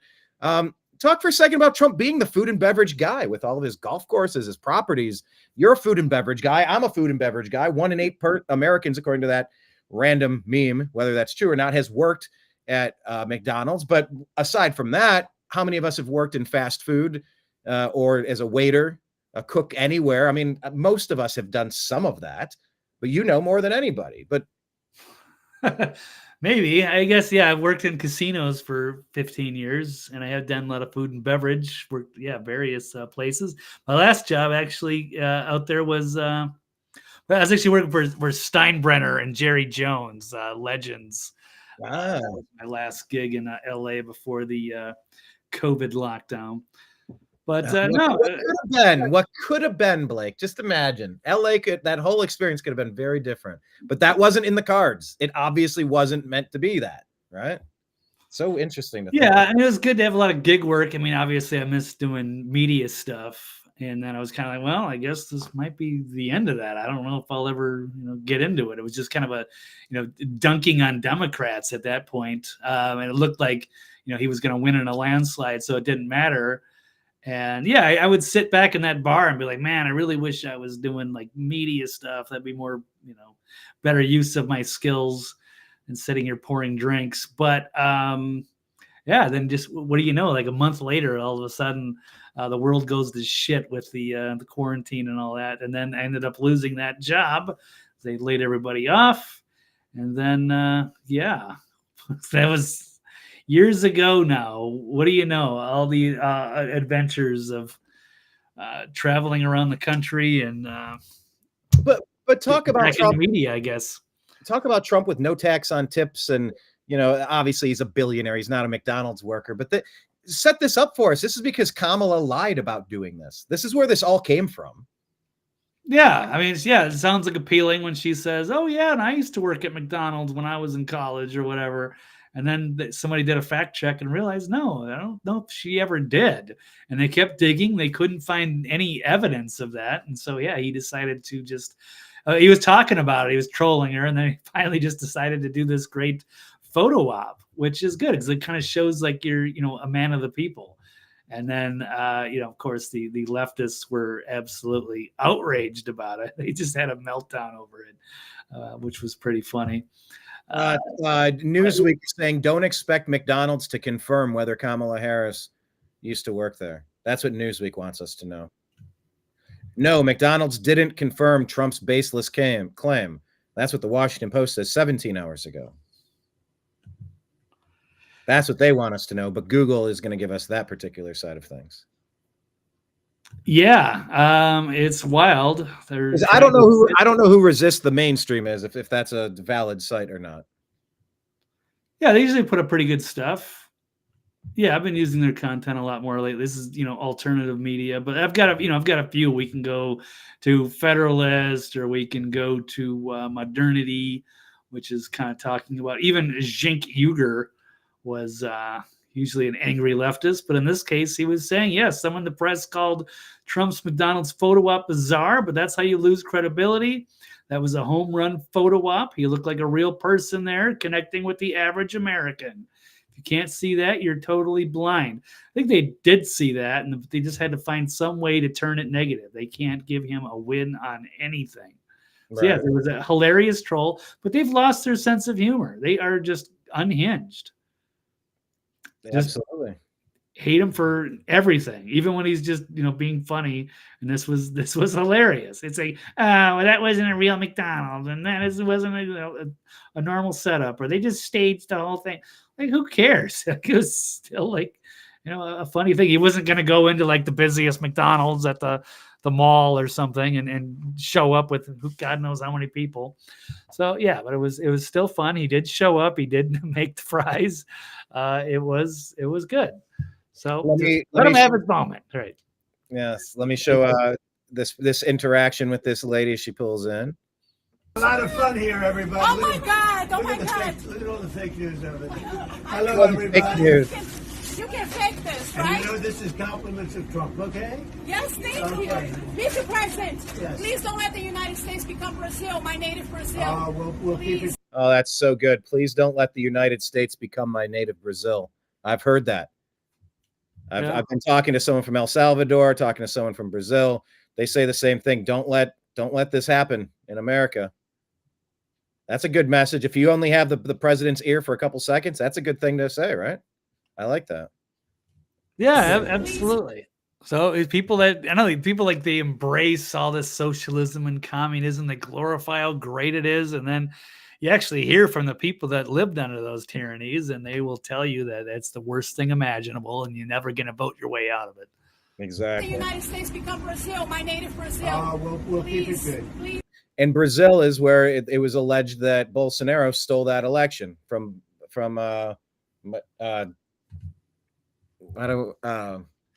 Lupo something. I can't remember. I forget already. Yeah, it's too bad. It was a decent. Lula stole it. That was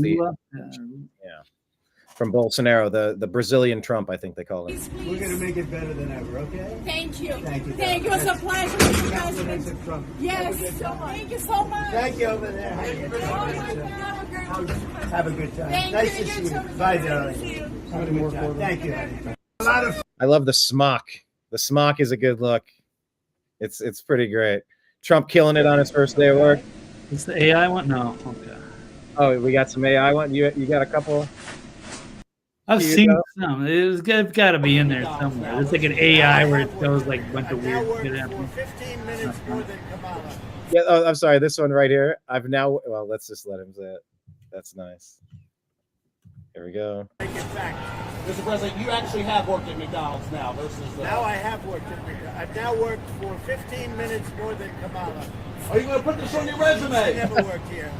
Why would she lie about something like that? Will it be put on Well, yeah, Blake, I love that question. Will you put this on your resume? Oh, come on. That's just kind of the funniest thing ever, right? Oh, yeah. All right. You got anything else to add on this one, sir? Oh, okay. You didn't see this one? I'm just I don't wanna stuck play on the this music. page. I'll take this off. Go ahead. Let me pull yours up. Oh, okay. Here's that AI one I was talking about. I'm Oh, getting this is rid an of AI the- one? just in case. Yeah. Is this going to be like Black Hole Sun video? Okay. What's happening? Oh my gosh. Okay. What is even...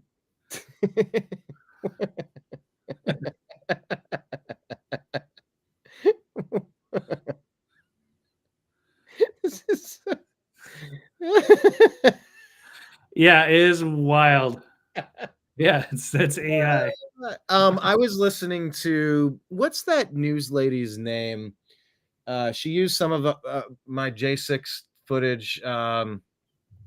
She speaks with the accent. She does all those reports in the Liberty Movement, Libertarian. What is her name? Damn it, I don't know. Well, I'll see if I can remember it in this tip of my tongue. She's one of the best names in independent media, not Cheryl Atkinson.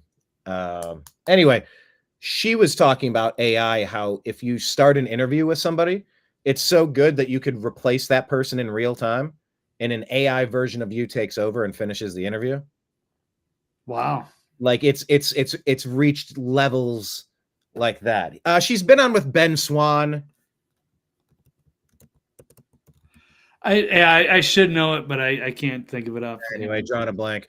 But yeah, AI is cursed and it's weird and it's funny and it's all of the things. Like, this is so ridiculous. I like that. But yeah, this has brought a lot of great memes to the table for sure. Okay, do you have any more McDonald's, sir? I do not. So, I mean, even McDonald's was just, being politically neutral about it and respectful, and yeah, they're not blue or red, they're gold. And I think they, said, it's cool. Trump can do what he wants, and we celebrate everybody. And then, Kamala's welcome to do it. Let's see if she actually does. She couldn't even show up to the L. Smith dinner. So. Yeah. Well, could you imagine how that would have went, Blake?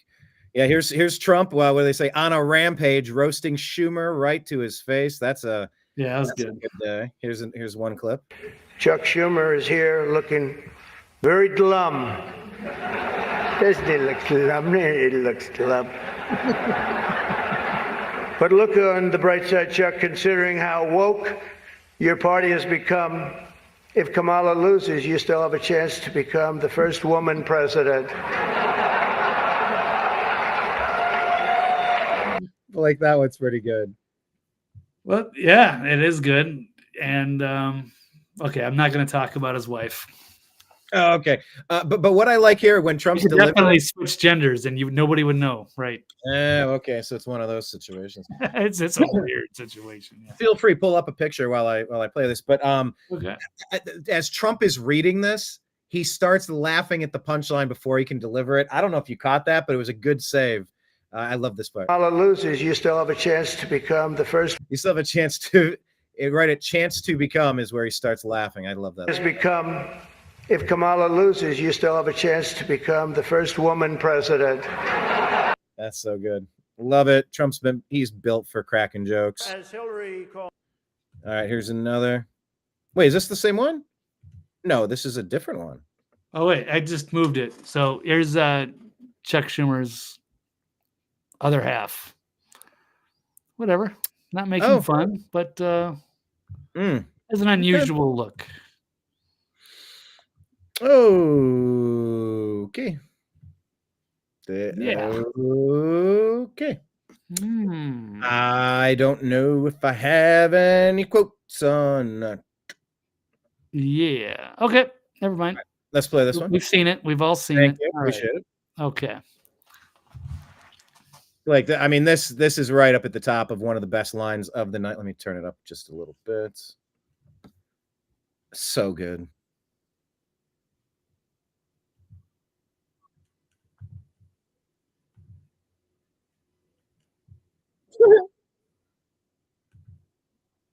Is it playing? Because I'm not seeing it. I got to pull it up. Yeah, it's on the screen. It's playing. No, Are you not hearing it? Yeah, let me turn it up. Start from the beginning. Go ahead. Wait, where's the volume?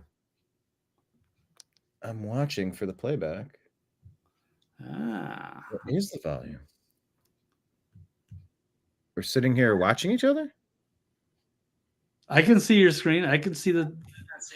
Okay, let me take it off the screen and put it back. Because if you watch, and it's being broadcast on Rumble right now through this device, it's showing it on the screen. Let me take it off and put it back. Do you see it now? Yeah. Oh, okay. Let me try it again. This is a nice joke here. Wives, lovers. Can you hear it? Yep. All right. There's a group called White Dudes for Harris. Have you seen this? White Dudes for Harris. Anybody know? Are some of you here? White Dudes for Harris. Doesn't sound like it. Doesn't sound like it. But I'm not worried about them at all because their wives and their wives' lovers are all voting for me. By the way, let's go back and watch one particular point. Look at Jim Gaffigan.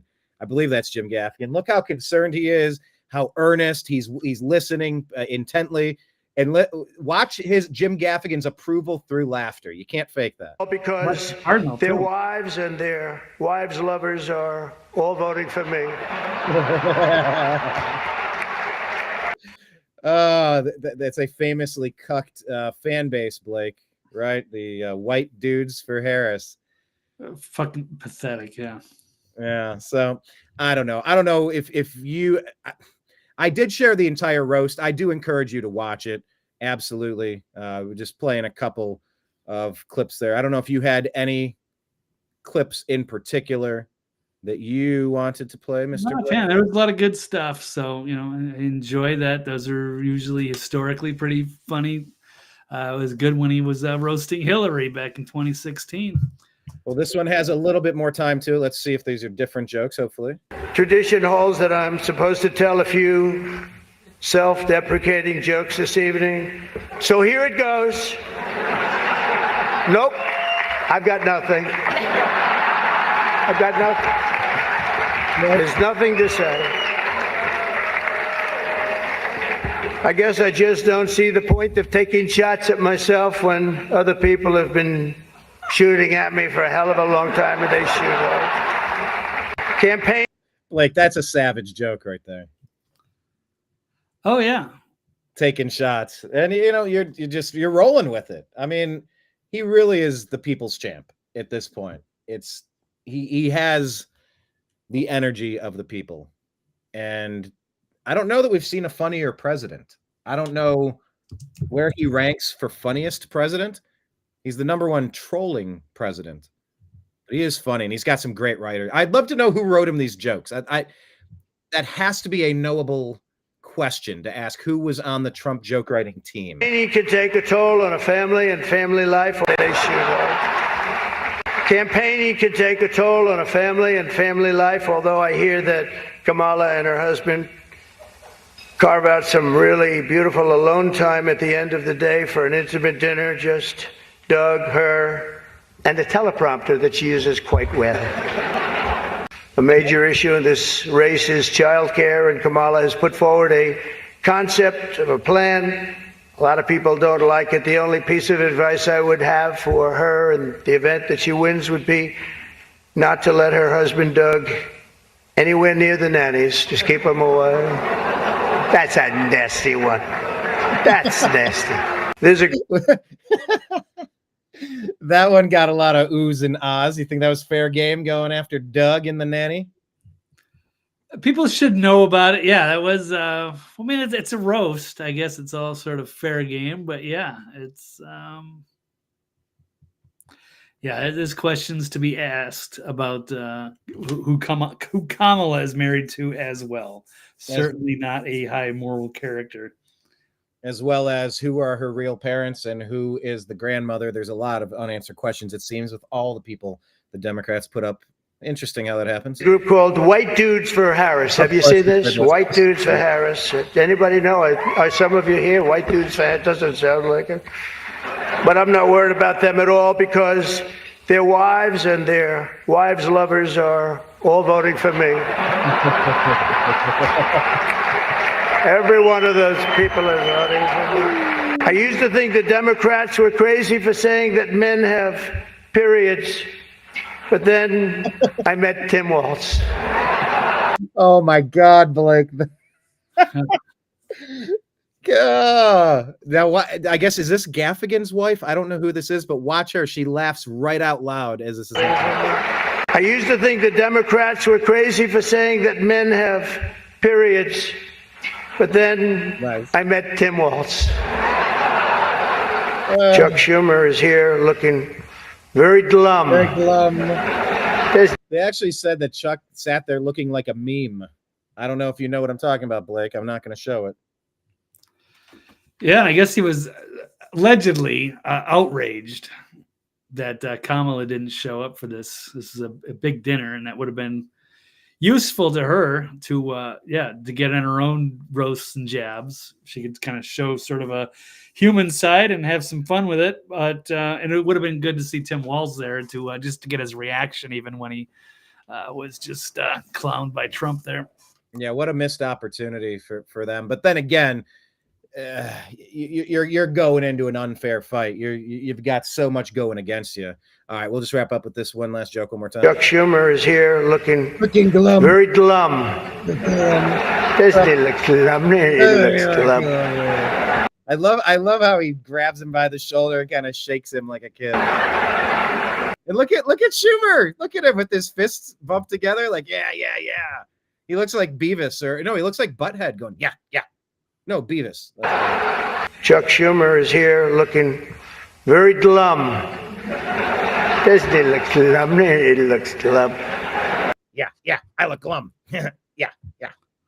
All right. Chuck, you look glum. But look on the bright side, Chuck, considering how woke your party has become. If Kamala loses, you still have a chance to become the first woman president. There you go. All right, a couple of clips. We'll leave it at that. But I do encourage you to watch the whole thing. There's a lot of good stuff going on in there. Chuck out of luck. Jeez, Chucky Schumer. Him and Pelosi, they're dirty up to their elbows. All right. Well, I think that's all I had in the stack for today, Mr. Blake. Is there anything we left on the No, cutting? I think it's a good time to go. It's already getting late in the afternoon. Let's wrap this one up and call it. Sounds good. Why don't you tell us where to find you? Is Blake still with us? Where is Blake? He's been fading in and out with his internet. Yeah, kind of creepy, that Chuck Schumer guy. Need some teepee for my bunghole. Yeah. yeah. There's Blake. Blake, I was going to say, why don't you tell people where we can find you, find your archives, and when you're doing your next live show, which would be in a couple of hours, and then, of course, on Thursday again. So the floor is yours, good sir, and congratulations for taking care of some things that needed to happen for you to enter this next stage of what's going on, and without talking too much about it. Congrats. You've crossed some big stuff off the checklist. I know there's some unexpected stuff. But I also want you to maybe tell us about the project that we're getting ready to release very soon about the North Carolina catastrophe. Blake putting in just great efforts on this project. I'm excited for it. So Blake, tell us about where to find you. Tell us about your upcoming shows and then the project that it will be coming out very soon. Well, the best place to find me would be on Twitter X, TV's Blake Walley. And of course, my archive can be found at thenextlevelnews.com. There will be another show tonight, Toxically Masculine Tuesday, with Mike Barra. Yes, Mike Barra and Dr. Brooks Agnew and Trail Boss Steve Doran. And yes, we do have a documentary coming out. It's basically like 97% finished. I got to put up a few more finishing touches, so hopefully that'll be ready tomorrow. Busy day almost, but yes, we'll get that either tomorrow or Thursday. Please check that out. That's our work from North Carolina, showing the devastation and getting some interesting accounts from that little field trip we took, Brian. So we'll look forward to that. Yeah, and we've maybe sort of adopted that family a bit to kind of assist if we want to do something and encourage our listeners and watchers to participate. And some of you did. Special shout out to all of those people, such as Cassie and Amber and Ken. Your donations went directly to that family. So good stuff. And I'm looking forward to it. Like, now that we've kind of went through the version 2, like I think we're at a place where I really enjoyed watching it today, Blake. I don't know how much changed between edit 1 and edit 2. Was there a lot that changed? Or maybe was I watching it more critically? Because I watched the first one on the big screen. I cast it up onto the TV, but it was different watching on my phone today. It was not that it was bad last time, but it was a lot better today. Like I thought it was well paced and well put together, and a lot of good stuff. Excellent. Yeah, it's a lot of work. So I think I feel like I put like 20 hours into it at least, but it's almost there. So. Yeah, so if you're interested in hiring Blake Walley to do an event for you, I don't know, find Blake at TV's Blake Walley. Yeah, he goes to different cities, he films things, he puts projects together. Who knows? Blake's a multi-talented media personality that can do it all, folks. So thank you for that. Looking forward to the actual release. I'll definitely do a premiere on YouTube with that. And so keep your eyes peeled. Jane Meyer says she is looking forward to the documentary. Good. We're looking forward to you watching it and sharing it. And if anybody would like to contribute, we have the donation links to Grizzly, who is helping in his area. And then they have a team of people that he's donating to that in turn donate to people further down the supply chain, because one of the biggest things they're concerned with was, this was big news a month ago, but then there's the next thing. And then there's the next thing. And like in a month or two, is anybody going to still be helping us? Because there's a lot that needs to be done. So yeah, very excited to put that project out. Keep your eyes peeled. It's coming soon. Walley for 2028. That's what Kenneth is supporting. Walley, who would you pick for your vice president? Assume that I'm out of the picture, because of course I should be on the ticket. But let's say I was previously engaged in another endeavor that required my energy. Who would you pick? Blake Walley, you want the advice and the counsel of one person who's not Brian Engelman, because I know it would be me, but one person to be your VP in the Walley 2028 administration. Who would you want as the most trusted voice of reason in Blake's world? That is a really good question, Brian, and I do not have an answer for that. I would have to talk to my campaign manager and vet a lot of different people. But yeah, there's be a lot of interesting people to choose from. So I would look forward to that. Embrace that role. Maybe I will just to troll the establishment. We shall see. That could be fun. Yeah. Ken said, what about KB? Blake and KB. Blake W and KB. Yeah. How about if you come up with an answer, make sure you send it out and say, do it on X, tag it American_media_, and just say, we did an episode of the Agree to Disagree show, and I was asked who I would pick as my vice president. I have an answer. I would pick such and such, tag them. And then maybe we could do a separate segment on it, or maybe that person will get involved. Who knows? Frankie? Oh, Kenneth B is saying himself. Kenneth B. Yes, he's KB. Or Frankie B. Kenneth B or Frankie B. All right. So the question is on the table. And for everybody else out there, just make sure you're connected with all of us in all of the places. And we'll be back on Thursday for another episode of the show. All right, Blake Walley, we will let you go. Appreciate your time as always. And we'll be back Thursday at 3 p.m. Eastern. I think so. Yeah, we'll see. Yes. Thanks, everybody. It's been delightful. Right. Thanks, Brian. To be continued. There goes Blake, everyone. And yes, his schedule has been it's been fluid. So yes, Blake may and may not jump in at some shows.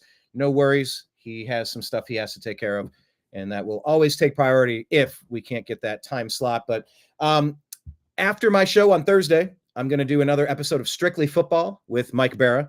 So I guess Mike and Blake and we all share a studio.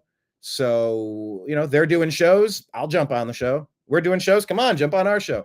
And then Mike and I created a brand new show. Mike Barra from Ancient Aliens, but he's a big Seahawks fan and a football fan in general. So we do Strictly Football. That's at 5:00 Eastern on the New American Media. So I would encourage you to follow us in all the places. These places. Rumble. We're streaming to Rumble right now. I don't know how it really works. I'm trying to do an RTMP code and get it to restream. I haven't quite got that figured out. I know I should, but actually, let me put it down. Rumble. I'm going to make a list. There we go. I also wrote down Haggard Run Ragged and also Doubling Populations with Haitians. I also have It Doesn't Get Better the More That You Babble. But da da da da da da da da da da. But da da da da da da da da da. But da da da da da da da da da. There's a percussive thing. I was listening to some Harry Mack. He was on with, he's a freestyle rapper from Los Angeles, and he was on with Bobby Flay. And he did a really good freestyle within the hour when I was doing the show prep. So as I was saying some of these things, Haggard, Run Ragged. Like if I listen to Eminem, if I listen to Harry Mack, if I start consuming that stuff. And by the way, check out that new Eminem song with LL Cool J, Murdergram. I mean, that's a strong effort. A little tough to get all the enunciation, but I get why it's tough because it's 100 miles an hour there. So, yeah, I put down Rumble. Follow us on Rumble. We're called the New American Media. On YouTube, we have 13 years of content, 1,500 videos. youtube.com/@thenewamericanmedia. Go on Spotify, the Agree to Disagree show, and the Unhappy Hour Sports show, please. On X, we're at American_media_. You can follow me on X. I'm at Twist of Nothing. But my name is Brian Engelman, and you could send me a Venmo donation because, yeah. We'd appreciate everybody that contributes. It really is crowdfunded, and everything that you guys and girls do, it really helps. But if you felt like sending something on Venmo, my name is Brian Engelman, BrianEngelman, and just send a gift over. Gifts between friends and family. You could subscribe to us on Patreon. You can do like $5 a month, $15 a month, $150 a month, $1,000 a month, $5,000 a month. Depending on if you want to do something like that. But it all adds up. It all helps. Different ad revenue. It all kind of comes together because there's a lot of expenses when you do what we do. And it's just really, what does it cost to live a month? What is the monthly cost?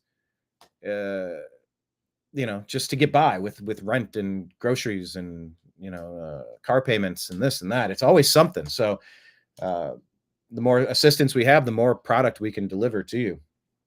So thank you to everyone on Patreon and everybody who sent something on Venmo. Thank you so much. Instagram, I tried to stream live on Instagram, but it wouldn't let me use the feature today, but we're the New American Media over there. On Facebook, you could find the New American Media page. Do that one. Facebook, we have a lot of groups. TNAMs, TNAM for the New American Media's The Agree to Disagree show, a support group. Oh, no, that's the New American Media.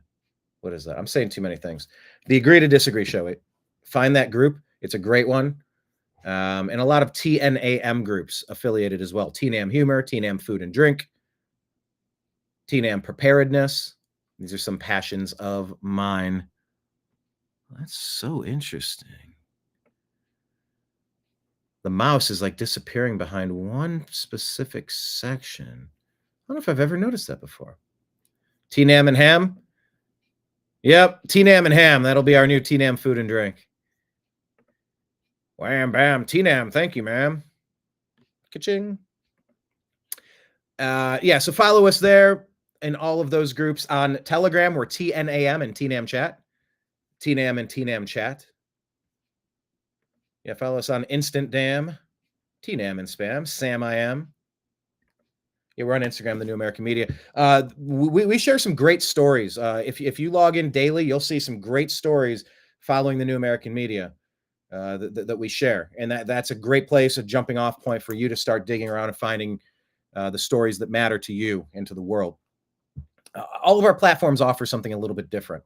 So just follow us in all places. I guess Signal, TNAM and TNAM Official, I think. TNAM and TNAM Chat. Anyway. Thanks to Blake. Thanks to... let's see what Jennifer... we had an early question as a bonus question. Let's get to this one. Jennifer asks, the 81 million people who voted for Biden. Well, let me just stop there. These are 81 million ballots that were counted. That's... these were ballots that were counted. I don't know if these were people. Saying that they aren't going to vote for a candidate because they've been targeted in election interference. I'm going to have to disagree with you, Jennifer. Jennifer's saying that because President Trump was attacked by Democrats, the American people wouldn't vote for him. It's clear election interference. It's clear lawfare. It's banana republic stuff. It's obviously bad. Being accused of something doesn't mean anything. Ask Jussie Smollett, Bubba Wallace, the Covington kid. I mean, the hoax after hoax after hoax. Yeah, trying to frame, running a full forensic audit versus equating that to being illegally disenfranchising votes, gonna have to disagree with you there. If you can't prove chain of custody, if you don't have signature verification of voter ID, like if a vote has been counted without verifying that the person is real, that's not a vote. That is what am I trying to say? admonition, apparition. See, now I got the hip hop freestyle rapping word association thing going on in my head. And so my head's saying things like haggard, run ragged. It doesn't get better the more that you babble. Doubling populations with Haitians. Abhorrent, I think, is the word. An atrocity, an abhorrent atrocity. I think that's what I want to say about a voting system that lets people who are unverified. Let me just say this. If a vote is counted without validating and verifying who the person is behind it, it's not a vote.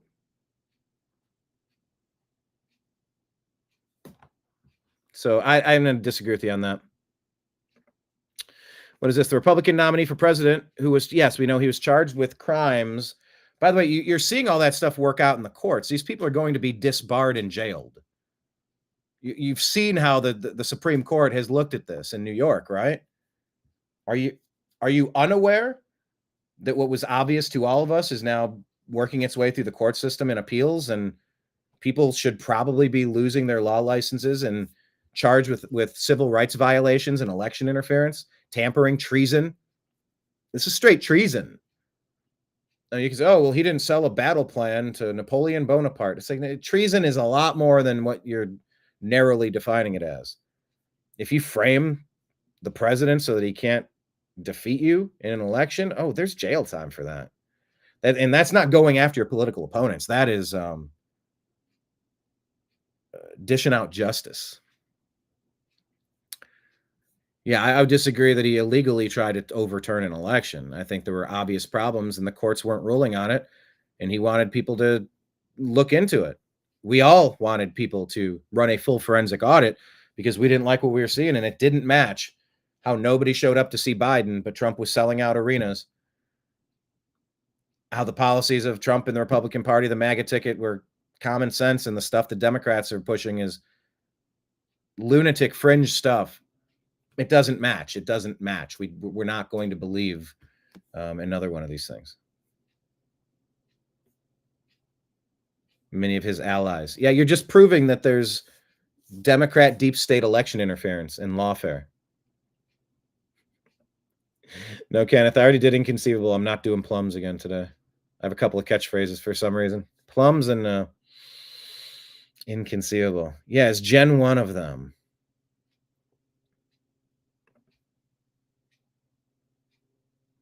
Yeah, Jen, my friend, where have you left off? I think our feed usually gets this person with some of the same copy paste stuff.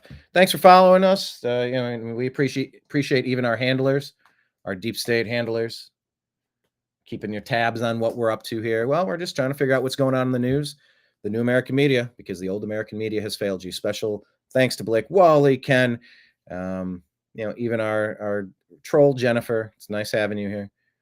Remember that you're on the inside and you have the opportunity to self-sabotage wherever you're at and play a major role when it comes time. You'll know when it's time. No matter what they paid you, you're on the inside and you can do some serious help for the liberty movement. Oh, Frankie's saying she loves us, guys. Love you all too. Thank you so much. We'll be back on Thursday. Talk to you again. Appreciate you. Love you. Take care. Peace.